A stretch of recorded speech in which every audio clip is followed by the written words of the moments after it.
দিবালোকের মতো স্পষ্ট হচ্ছে বিএনপি নিশ্চিত হচ্ছে বিএনপি আর ক্ষমতায় আসতে পারবে না। বিশেষ করে ত্রয়োদশ জাতীয় সংসদ নির্বাচনে তো পারবেই না, চতুর্দশ নির্বাচনে আসলেও আসতে পারে, দ্যাটস ডিফারেন্ট, সেটা ফার অ্যাওয়ে। বাট আমাদের এখনকার দৃষ্টি ত্রয়োদশ জাতীয় সংসদ নির্বাচনের দিকে। বিএনপি নিশ্চিত হচ্ছে, দিন যত যাচ্ছে তত শিওর হচ্ছে যে না, তারা ক্ষমতায় আসতে পারবে না।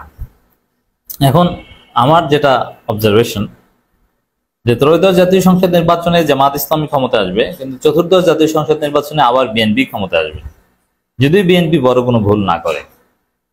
জামাত বাংলাদেশকে সিঙ্গাপুর দক্ষিণ কোরিয়া বানিয়ে দিলেও পরের 5 বছর জামাতকে জনগণ ভোট দিয়ে ক্ষমতায় আনবে না। কারণ বাংলাদেশের জনগণ, এমনকি ডেমোক্রেটিক জনগণের দৃষ্টিভঙ্গি এটাই যে পরপর 2 বার এক দলকে ভোট না দেয়া, এবং এটা ভালো, পরের বার ভোট না দেয়াটাই ভালো। তাহলে জামাতও স্বৈরাচার হয়ে উঠতে পারে। জামাতের মধ্যে এমনিতেই স্বৈরাচারের উপাদান আছে, বিশেষ করে যারা জামাতের জেলা পর্যায়ের নেতা, মহানগর পর্যায়ের নেতা, মানে তারা নিজেদেরকে বিরাট কিছু মনে করে, একটা স্বৈরাচারী ভাব আছে তাদের মধ্যে। তো এই জন্য আর রাষ্ট্রীয় ক্ষমতা পেলে লাগাম ছাড়া হয়ে যাবে, whatever, that's different discussion. But এখানে বিএনপি চতুর্দশ সংসদ নির্বাচনে ক্ষমতায় আসতে পারলেও বর্তমান প্রজন্মের যারা নেতৃত্ব তারা কেউ থাকবে না। যেমন এটা স্বাভাবিক হিসাব যে চতুর্দশ নির্বাচনের আগে, এর মানে এখন থেকে প্রায় 7 বছর বা 6 বছর পর মির্জা ফখরুল ইসলাম আলমগীর হয়তোবা থাকবেন না। আল্লাহ চাইলে যে কাউকে নিয়ে যেতে পারেন, আমরাও নাও থাকতে পারি, কিন্তু স্বাভাবিক যে একটা গ্রামার, অথবা থাকলেও রাজনীতি করার মতো, মহাসচিব পদ এনজয় করার মতো, কিংবা মন্ত্রণালয় চালানোর মতো শারীরিক সক্ষমতা না থাকার সম্ভাবনাই বেশি। শুধু মির্জা ফখরুল না, বেশিরভাগ নেতা, এমনকি খালেদা জিয়াও সেটা দেখে যেতে পারবেন না হয়তো।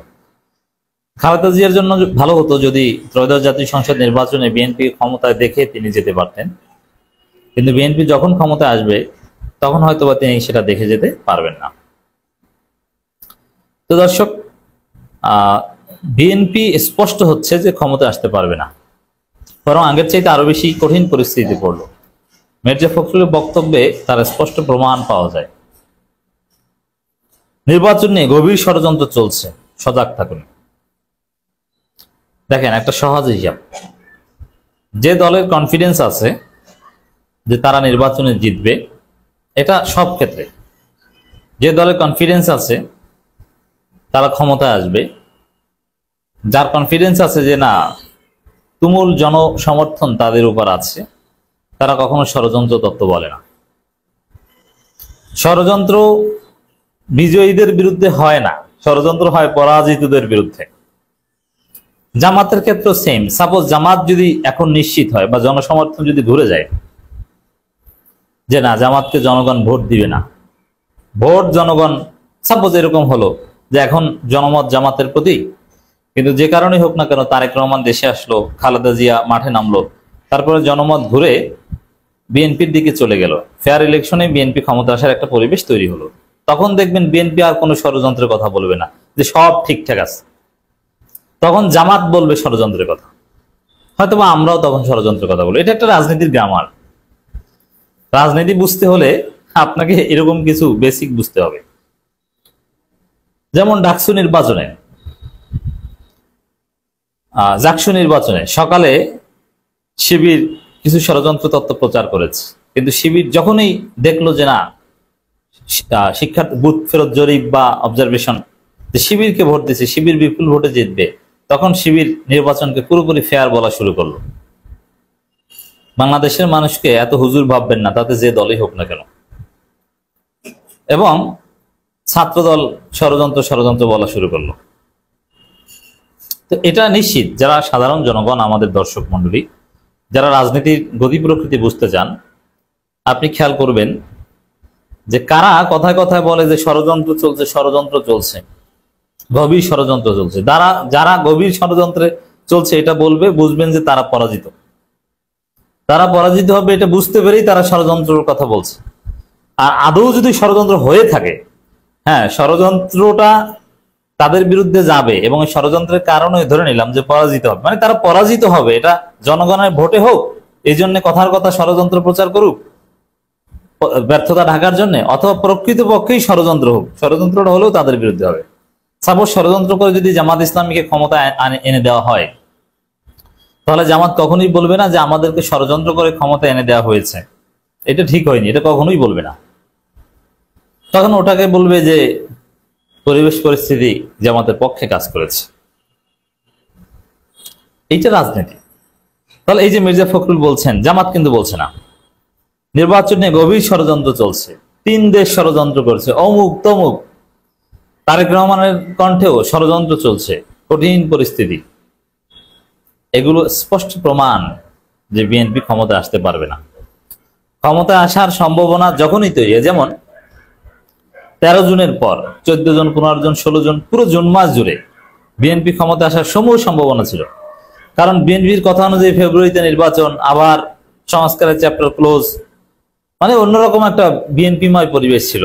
তখন কিন্তু বিএনপি ভুলেও কোনো ষড়যন্ত্র তত্ত্ব প্রচার করেনি, তখন সব ঠিক আছে, ইউনুস ভালো, দুনিয়া ভালো। আর এখন ষড়যন্ত্র। তাহলে বুঝতে পারছেন বিএনপি যে পরাজিত হবে, এটা যে বিএনপি নিজেরাও জানে, তার প্রমাণ হচ্ছে এই ষড়যন্ত্র। যারাই এটা বলবে, আপনি যদি 3 মাস পর দেখেন যে জামাত ইসলামী কথায় কথায় ষড়যন্ত্রের কথা বলছে, ষড়যন্ত্র সত্য হোক আর মিথ্যা হোক, তাহলে বুঝবেন যে জামাত ক্ষমতা আসতে পারবে না। যতক্ষণ পর্যন্ত জামাত সব ঠিক আছে, আত্মবিশ্বাস, যেমন ডাক্তার তাহের যুক্তরাষ্ট্র থেকে ফিরে স্পষ্ট করে বলেছেন ফেব্রুয়ারিতে নির্বাচন নিয়ে শঙ্কা নেই, সংস্কার ভিত্তিতে নির্বাচন হতে হবে, ফেব্রুয়ারিতে হতে, মানে কনফিডেন্ট।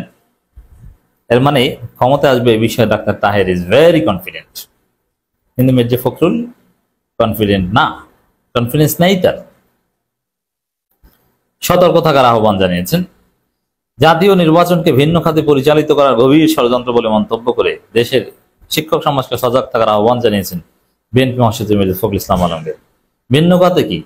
ওই যে মানে পরাজিত হবে, তারপরে বলবে যে ষড়যন্ত্র করে হারিয়ে দেওয়া হয়েছে, ডাইস বানিয়ে হারিয়ে দেওয়া হয়েছে, আমাদের একটা জালের মধ্যে আটকানো হয়েছিল। ওই ডাকসুতে পরাজিত হওয়ার পর কত কথা বলেছিল, মনে আছে? ওই রকম। মির্জা ফখরুল বান, আপনাদের আমি বলতে চাই, আসন্ন যে নির্বাচন আসছে, সেই নির্বাচন আপনাদের একটা বিরাট ভূমিকা আছে, আপনার প্রতিটি জায়গায় দায়িত্ব পালন করবেন। আজকে গভীর ষড়যন্ত্র শুরু হয়েছে নির্বাচনকে ভিন্ন খাতে পরিচালিত করবার। কেউ যেন সেটাকে ভিন্ন খাতে পরিচালিত করতে না পারে, তার দিকে আপনার সজাগ দৃষ্টি রাখবেন। তিনি বলেন, নানান কথা বলেছেন, মূল পয়েন্ট এটাই, ষড়যন্ত্রে ভয় পাচ্ছেন। কেন ভয় পাচ্ছেন? এবং যে প্রোগ্রামে মির্জা ফখরুল এই ষড়যন্ত্র তত্ত্বের কথা বলে ভয় দেখিয়েছেন, সতর্ক বার্তা দিয়েছেন, ওই প্রোগ্রামে সালাউদ্দিন আহমেদ থেকে শুরু করে বিএনপি অন্য নেতারাও ওই ষড়যন্ত্রের কথা বলেছেন। তাদের কণ্ঠে আশঙ্কার সুর, আশঙ্কা। মানে বিএনপি আসলে আগের চাইতে কঠিন পরিস্থিতিতে আছে, ক্ষমতা আসতে পারছে না।